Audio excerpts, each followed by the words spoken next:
right. Good morning. Good morning. Today we're here to talk about The Learning Leader, How to Focus School Improvement for Better Results by Douglas B. Reeves. All right.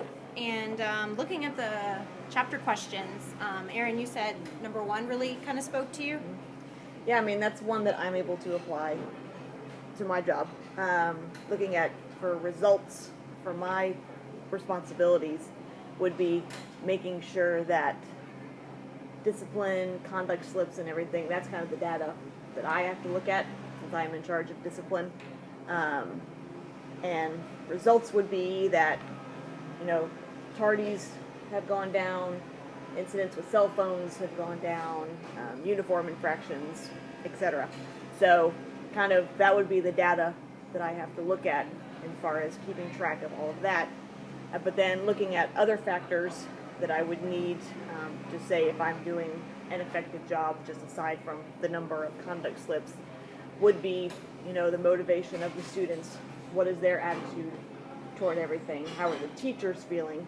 Because some teachers will not give conduct slips or whatever. They kind of have their own little way of doing things, or they'll just take care of it and sweep it under the rug, and then I don't even know about it.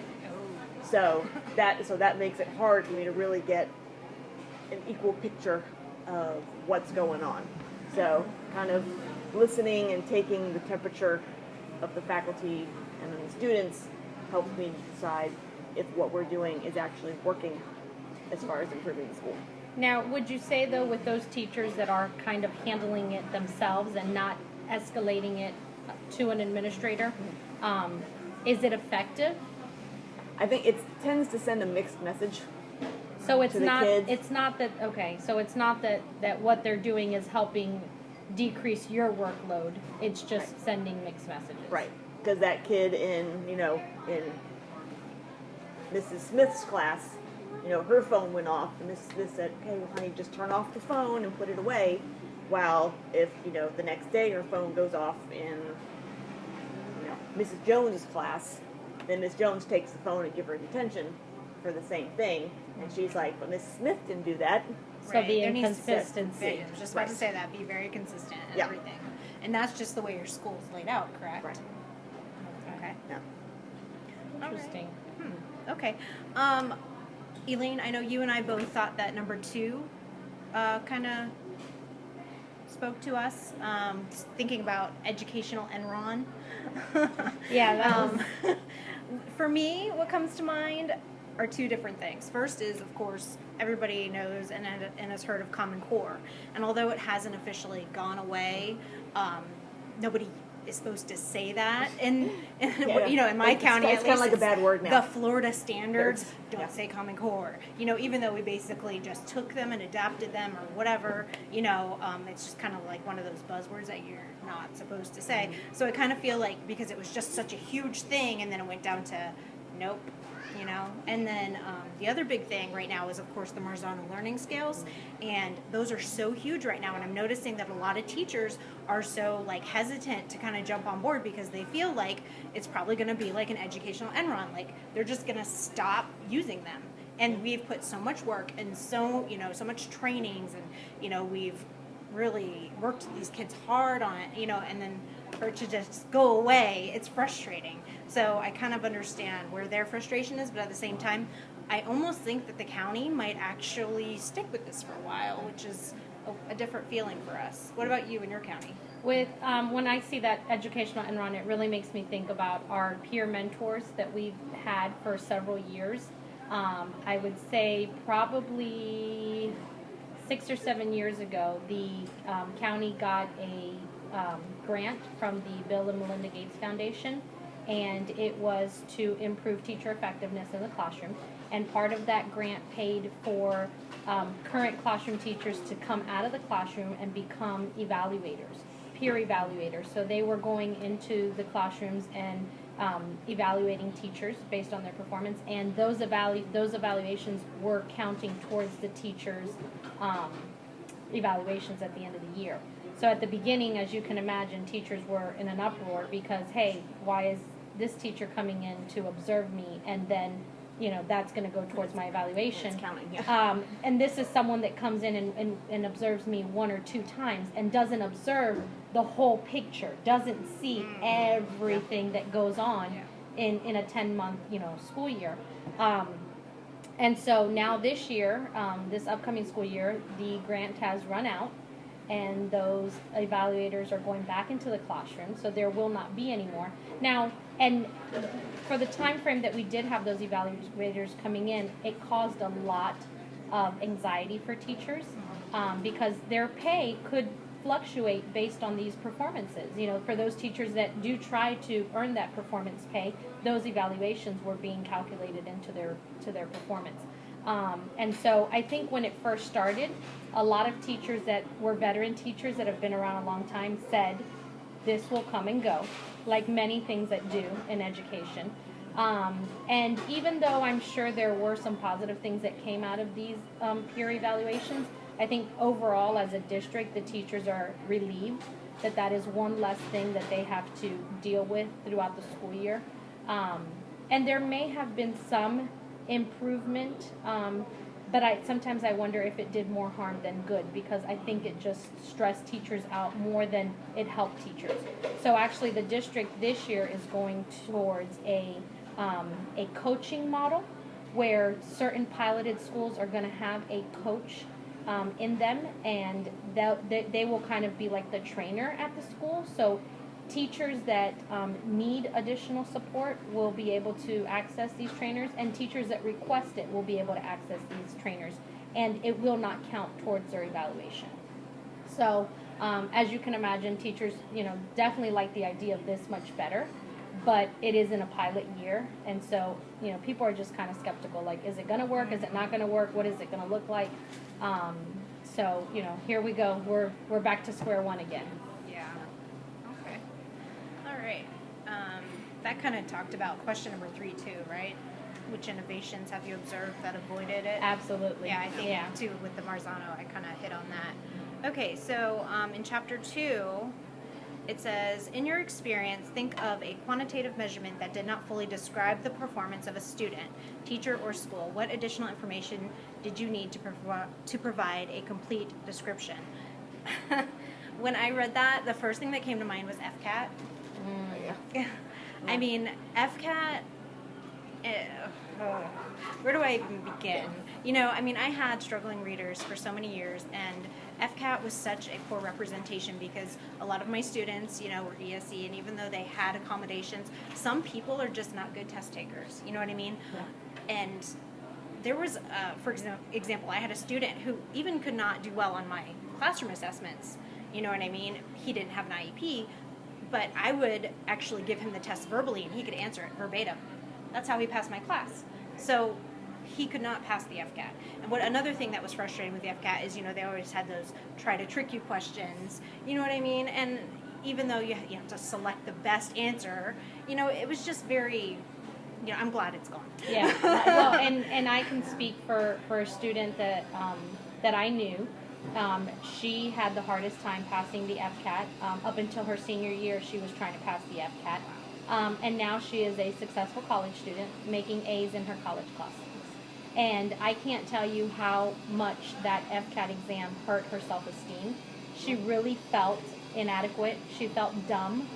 And she didn't know if college was for her just because of that one exam. That's awful. And she was a student with a learning disability, but that pressure really just, it was tough for her. So I'm really excited that she was able to get past that hurdle and see that there is success, outside of just this one test that students are expected to pass. I mean, I can kind of look at that too thing on the teacher side. At our school, looking at AP scores. The teacher can be great all year, but it's kind of the same thing as the FCAT, depending how that student feels on the day they're taking that Absolutely. AP exam, that decides what we think of what the teacher did all year. Mm-hmm. Right. That doesn't seem right to me. Yeah. So it's kind of, for us, that's what we have to look at. Right. So, at that point, what do you need to look at to complete the picture of this teacher? go back and look at their lesson plans, look back at your evaluations of them, and then you can really get a better idea than what one student did on one day. Right. Well, and with you talking, we were just talking about the standard-based grading that you guys are going to be implementing at your school, and I think that really does it gives you a good picture of how students are performing, not just on one day, but throughout the entire year. And if you're looking specifically at those standards that they need to be hitting, then versus just giving a student with, a test and saying, oh, well, your child got an 88 on the test. Well, what exactly does that mean? Right. Yeah. Where on that test, what parts of that test is it that my student didn't do well right. on? And being able to break it down and say, okay, well, your student still really needs help with this particular standard or with this particular skill. I think it just really, it helps both teachers and parents to help get that student to the next level. Who do I need to talk to put that into my school? Yeah. Because that sounds amazing. It does. Yeah. Yeah. We've got one math teacher who is doing that completely. Wow. In her class. Wow. And You have to her- let us know how it her- goes. Yeah, her Yeah. scores, she did it this Oh, she past did? year. Okay. And, her test scores and everything were fantastic. Wow. The kids really liked it. That's awesome. Yeah. Yeah, she's a rock star. That's All right. Okay, so what about number 3, Erin? Looking at the demographic characteristics of the students, and this was a big topic I know in the book, looking Yes. at the correlation between student demographics and the student achievement, because a lot of times they always say, like, poverty and everything else influences to have low student achievement. We can kind of see that a little bit in our school. We have, the majority of our families are very affluent. They're Yeah. paying close to $18,000 a year for high school. Yeah. So, which is, more than college. So they're not, yeah, I know. Glad I'm not doing it.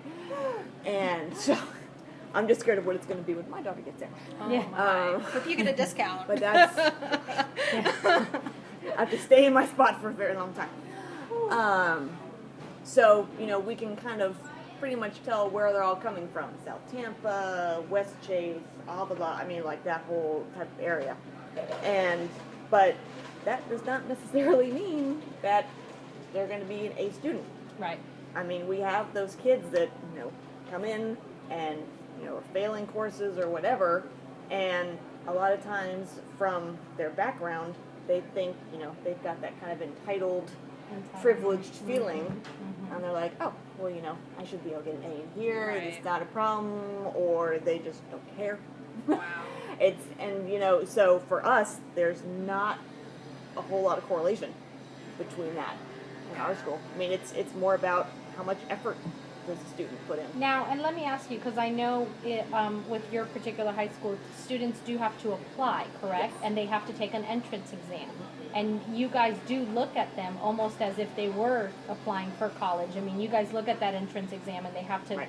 make a certain score, and then you also look at their past grades. How does that give you an idea of how the student is going to perform? Do you have students that get in and look like they are stellar students, and then when they get there don't perform? That Every does year. happen. Every year. And why do you think that happens? What? Sometimes, because we look at several things. Like I say, we look at entrance exam, we look at their standardized tests from school, whether it's FCAT scores or the Iowa testing that the private schools do. Okay. We have interviews, we look at their report cards, teacher recommendations. The whole 9 yards. Okay. But sometimes, like you said, they get in, and this is just not the school for them. And maybe sometimes, their middle school maybe wasn't as rigorous Okay. as ours. Got it. We consider ourselves a college preparatory high school. Okay. So from day one, when these freshmen walk in, we're not taking it easy. Okay. And so some kids just can't handle The rigor. pressure of it all. Okay. So That makes sense. Okay. Interesting. I've kind of seen, both ends, where like the students who, because all the schools I've worked at have pretty much, been on free and reduced lunch like the whole school, and just because, like in the book, it talks about, just because they are or considered poverty, doesn't necessarily mean that they are going to perform low. We do have those kids who are the exception to the rule, you know what I mean? But then unfortunately, I have seen where it is true, you know what I mean? And I think that's kind of what the book speaks to, is that, there's no denying that there is evidence of that. And then... Yeah, kind of looking at question 2, Yeah. where it talks about some things are correlated, some things aren't. Yeah. Right. Yeah, and just even in my own experience, I can relate to you, Erin. I've taught in different schools where we had some more affluent students, and same thing, they feel entitled, or they are really smart, and so they think that because they're so smart, they don't have to study, or it doesn't matter because when I take the test, I can just pass it. And then on the flip side of that, I've also been in a school where there is a lot of poverty, and I think something that really impacts the performance of the student is their home life and what the parent is expecting from them. Because you have students that come from poverty where they don't have any parental support at home, and so even when you make efforts in the classroom to provide them that assistance, it falls apart the minute they leave your classroom or the minute they leave school. And then you have those students that, yes, they may fall into that pocket of poverty, but even though that happens, the parents at home are supportive of their education and involved, and they do as much as they possibly can. And I feel like sometimes with those students, we really can help them to be successful. Yes, I think it all really depends on the teachers, because the teachers have that power to really either build up a child or to tear them down. Yeah. Absolutely. Yeah. So it doesn't matter where they come from. Yeah. Absolutely. So Yeah. all right, chapter 3. We all could relate to question 2. It says, review the metaphor of architectural leadership and consider whether it applies to your professional environment. If the leader is the architect of individual and organizational improvement, what does that imply for leadership responsibilities in your organization? Well, first, I really actually enjoyed reading that part of the book because, they compare it to actual architecture, and what is kind of eroding away now and what is still standing tall. And that kind of that really does directly align to the schools, and not necessarily the architecture of the building, but the infrastructure inside. Right. And I don't know, what do you guys think? Yeah, I agree. I know for ours, our school has been around for, over 100. We're going on, I can't do that quickly, like 140 years or something. We've been at 1881. Oh my. Is when we started. And I don't think it would have come this far if we hadn't had architectural leadership in the school, where we've got, for us, our president of the school, and he surrounds himself with people who know, the areas of business, the areas of human resources, the areas of, advancement, fundraising, that kind of stuff. Great administrators, great teachers. Right. Everybody brings their little piece to the table. Right. Correct. Like he says in the chapter, distributed leadership. Yeah. Yeah. Everybody's got something to offer. Yeah. And even in my school, I know we have our leadership team where our principal meets with her leadership team every week. And she brings, a teacher from each department, whether it's her team leaders or teachers that she specifically asks, hey, I feel you have a strength in this area and I'd like you to be part of this team and support us. And we can definitely see the gains and the improvements, because when you've got all these, strengths working together to make things happen. Yeah. That's very true. Yeah. One person definitely cannot do it That by is- themselves. Yeah. Well, True. and a good leader knows that. Right. And and that's one of the things that I really admire about my principal is that she knows that she can't do everything by herself, but she recruits people, with the right strengths Yeah. to get the job done. And that kind of speaks to question 1 in chapter 3 of the wisdom of crowds. Having the opinions of multiple people. Right, because it takes a village. It sure It does. takes a village. There you go. In every facet of life. Yes. Everything. Yes. Yes. Especially raising children. Oh my. All Very right. true. Okay, so in chapter 4, it talks about the vision statement for the school. At my school, our vision statement, it's really broad. It's 100% student success. We also have our mission statement that, kind of goes into the why and how, but it is a very big vision, and I feel that it's important to set that high standard, like we had talked about earlier, but it's difficult. Yeah, I'm sure it puts a lot on your teachers. Yes. But I can also see how that is a positive thing because it really does set that high expectation. So even if you don't meet that vision or that goal, you're working so hard to get there that you're probably going to do better than if you brought the expectation down. So Right. I'm sure there are pluses, positives to that. Absolutely. What about your guys's? Okay, so, Oh, yeah, go. well, I think probably Aaron and I may have similar visions or missions because we both teach at all-girls school. So with my school, it's developing confident, dynamic, educated young women. And so the vision is really for our girls to leave us as confident young ladies, knowing that anything that they set their mind to, they can do. That perseverance is something that we try to instill in them. And I think part of what we do is, offering those rigorous academic classes, offering character education to our girls, and then just, letting them know, hey, you can be a positive force, in this global community that we live in. So a little different than your vision Right. and mission statement. Ours doesn't necessarily say every girl will leave this way, but that is still the idea, is that every girl we come in contact with and in whose lives we are able to touch, that we empower them to believe this is what you can do, given the tools that we're giving in here. Yeah. I mean, ours is, it's pretty much almost identical. Saying our mission is to develop the spiritual, academic, personal, and physical growth of each student. Right. I mean, our goal is really the whole child. Right. Yes. Not just that academic side, but I love and that especially, philosophy, Yes. teaching the whole since child. since we're religious school, that goes into body, mind, spirit. Absolutely. The whole package. And that's what we look for when we send these girls off to college, that they're And ready. what does that look like? Because you are in a private setting versus the public setting that we're in. So when you bring in that religious piece into it, how does that kind of change the game? What does it look like for your students? They have religion class all 4 years. Okay. That's part of the requirement for graduation. And that's a daily class. Yes. Okay. Yep. Have religion. We attend mass.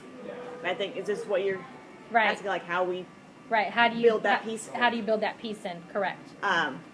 religion classes, at least one or two like all school masses every quarter, big feast days and so forth. Girls have to complete at least 25 hours of service every year. So by the time they graduate, they should have at least 100 hours. And is that religious outside. service at No. that? No, that's just No, just that's just the outside community community piece. service, yes. Oh, okay. We do mission trips every March for a week. It's called Mini Course Week, Okay. where some students hang back on campus and get guest speakers and different like life skills types classes, while we have probably close to 150 to 200 girls that go off on one of 7 mission trips. To like different countries? We have one that goes to the Dominican Republic. Okay. That's our out of the country one, but some go to New Jersey, Appalachia, North Carolina, Jackson, Mississippi, or Jonesboro, Mississippi. Sorry. And then we have 2 that stay within Tampa in the local community that started a few years ago. But they go for a week and do service projects Wow. in So these they different areas. really do live up to that vision and mission. Yep. Wow. That's really neat. That's really neat. I believe you wanted to talk about number 3. Chapter 4. Okay, let me look at number 3. Okay, the networks in your system, hubs and super hubs, and who are the people exceptionally well connected throughout the organization, and why are they important? We have several, how can I put this nicely, very outspoken teachers who are very vocal. If they like something, good for you. If they don't like something, it may not be so good. Because they can be very influential with other teachers. So that's kind of something that we are looking at to kind of correct this year with the new principal. You know, she kind of has been told, you know, maybe who are the ones she needs to give a little bit of extra attention to kind of make sure we're all not drinking the Kool-Aid, but to be, you know, cohesive. On the same team, right? Yeah, collaborating together. Yes. Yeah.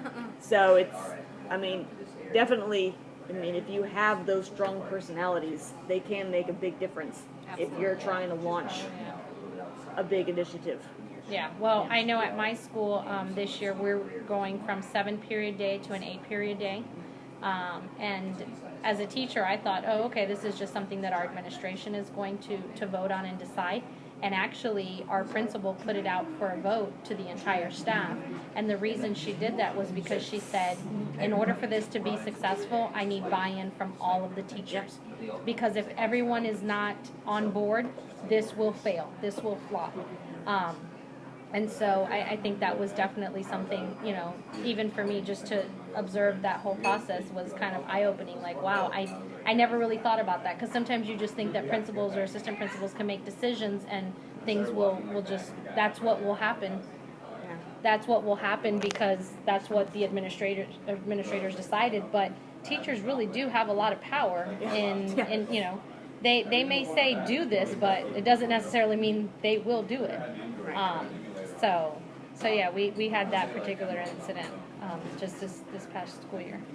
It's sad because the naysayers or the negative Nancy's, you know what I mean? Like the principal or like, you know, the school leadership team may have this like fantastic idea, and it just takes those people who have been there the longest, who don't want to do anything extra, to change the minds of those around them, and that's just really unfortunate. Yep. So, I believe we're moving on to Question 4. The 6 degrees of separation. I always looked for that when they did 6 degrees of Kevin Bacon. Oh, yes. That's immediately what I thought of when I loved watching that. It was just fun. But thinking about like in personal and professional lives, and think about examples where you've encountered. I mean, a big thing with my school, you know, is one being that I am an alum of the school that I teach at, and there are so few of our schools. I mean, there are several Holy Name schools across the country, all run by the sisters. Okay. And, you know, we have the sisters' mission in common, and part of the big thing is we all have, I mean, this is pretty personal, but we all have the same rings.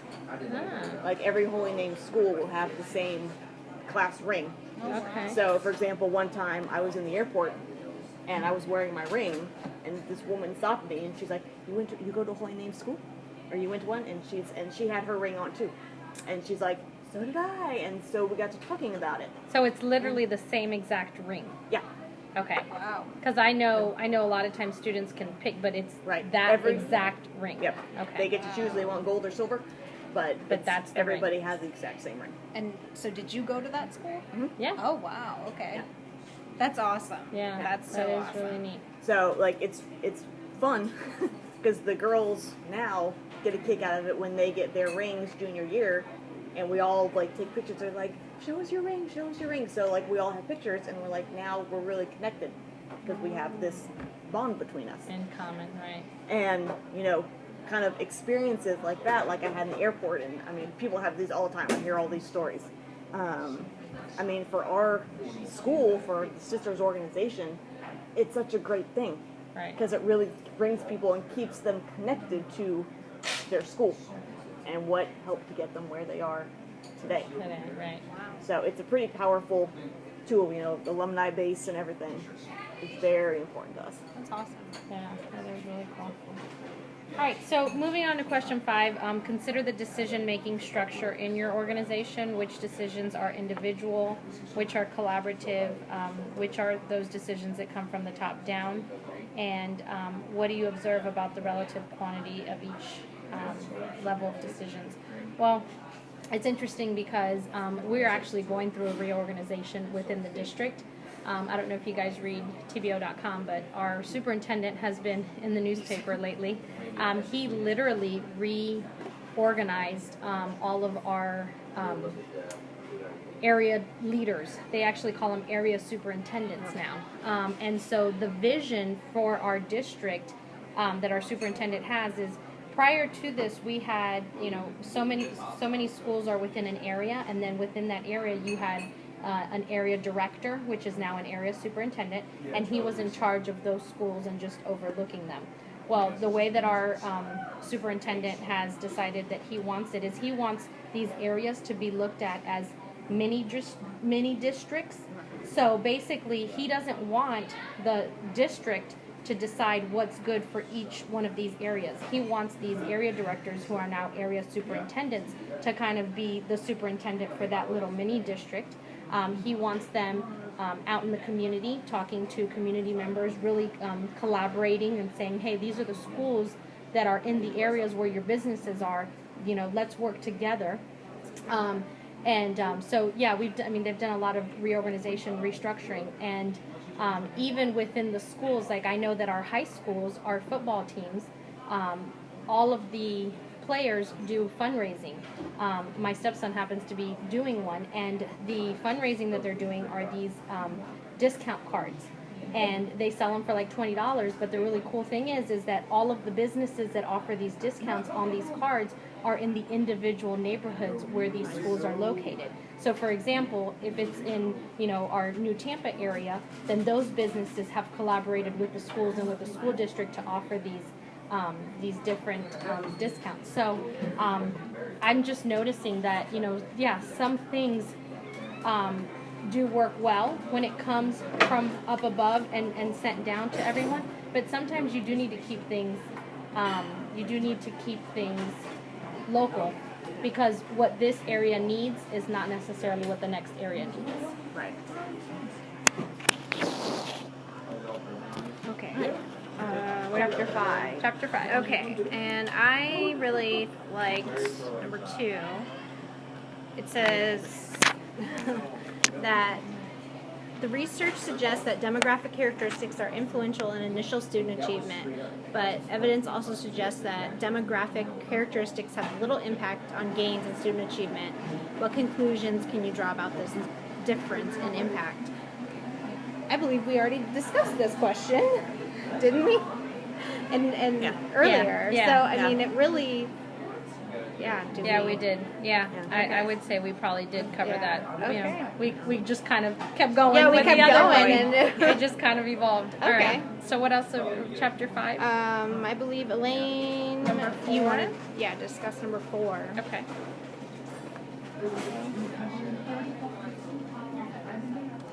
All right, so implementation and monitoring are significantly related to student achievement. Think of a leadership or teaching variable that's important to you. How frequently is that variable monitored? Well, definitely. I mean, when you think of, so many things that go on in a classroom, and as a leader, making sure that those things are going on in a classroom. And I think we may have even talked about this previously, but one of those things is definitely professional development. I think a lot of leaders want to make sure that their teachers are equipped and have the correct tools and have all of the latest research on what's effective in the classroom. And I think as a leader, it's important that you are monitoring whether or not that professional development is being placed in, is being used in the classroom. And as leaders, I think it's really important that we step out of the office, that we step out of the administrative area, and make sure that we are in those classrooms and that we're walking around the campus. So it's not just walking into classrooms to make sure, but just walking around the campus, being familiar with what's going on. kind of like what you were saying about those teachers that may let certain things slide. You know, oh, little Susie was late, but it's okay, I'm going to let it slide.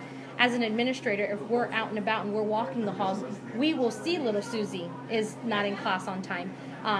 Getting into those classrooms, doing those classroom observations, being able to provide our teachers with, you know, feedback and say, hey, I saw how you implemented that. That was great. Being able to go to a faculty meeting and saying, hey, I was in Mrs. Jones' class just last week and she did this phenomenal thing. Mrs. Jones, would you mind coming up and sharing with the staff how you implemented that professional development? And you can only do that if you're a hands-on leader. Right. So, And I think that's really important, like what you said, to be doing it all the time, because if you only do it every now and then, it becomes a gotcha. Yeah. Right. And the faculty really becomes scared of your presence in the room. Yep. Where if you're in there all of the time, you know what I mean, then they know that you're there not just, you know, to make sure you're doing what you're supposed to be doing, but they're also there to support you. But I mean, on the flip side, as an administrator, you really do need to monitor that, because, I mean, with the administrators that I've worked with, you know, you only get so much in a budget, right? And when they spend this valuable money that could have been spent on anything, on professional development for a strategy or whatever, and the teachers aren't using it, it is extremely frustrating. Yeah, absolutely. I mean, money could have went to something else if you're not gonna, you know, buy into it or do it, you know. Right. And I really feel like they don't make those decisions lightly, so you should at least give it a try. Right. That's just my personal belief on it. Absolutely, yeah. I mean, just this past summer, I attended a training that I paid for out of my own pocket. So I am so excited, and I can't wait to get back into the classroom and implement it. And like you said, not only that, but hey, I spent good money on this training. I want to utilize it and make the most out of it. Right. Yeah, and I think a lot of times, sometimes maybe teachers take it for granted. Yeah. When they go to professional development, because they don't know like the financial expense, side, right. you know, about this is how much money we have. Right. We've chosen to put it towards this. Right. Right. Use it. Yeah. You know, I mean, they just And I it think doesn't think about it. I think because I know even as an ed leadership student, there are so many things that I have realized that I, as a teacher, I just took for granted and Yes. I didn't know. We just Absolutely. didn't Yeah. know any better. And I think one of the things that I hope as a leader is that I will just put that information out to my teachers so that they understand. I think having that why really Right. solidifies something and says, you know, we're not just doing this to add something to your plate. Right. Let me There is a explain reason. to you. Right. Let me explain to you. Yeah. I agree. There's always a method to the madness. Yes. That's what I say. Absolutely. All right. Ladies, I think we're done. Yeah, I think thank this you. concludes our book discussion. I think so. Thanks. Thanks.